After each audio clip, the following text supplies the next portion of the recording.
Okay, Terry, so here we go. There's a quick estimate right here. So I just want to show you the diagram right here. So this is the DEF fuel tank. And the fuel tank right here between the 8 and the 9, you see that's the actual DEF pump. It's integrated with the whole assembly. So Jeep or Dodge does not sell it individually. They're forcing you to purchase the whole tank. Look at bottom left. You'll see right here, number 27. That is the DEF injector.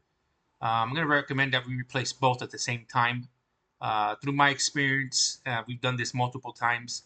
When the customer does decide not to do this because of financial reasons, they'll back in within a week, replacing that. So we're going to recommend that we replace both. Usually the injector is full of corrosion, debris, clogged, and so we want to replace that both at the same time. So we're not paying labor again. This is one labor for both jobs.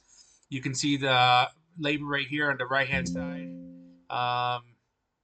You're looking at 384 for the labor, and you're looking at 276 for the actual tank itself. The injector is 455. Parts labor tax out the door. You're looking at 1764. That's parts labor tax out the door. Terry, thank you for the opportunity. Give us a call here at Centric Auto Repair. If you have any questions, please give me a call 760 744 9664.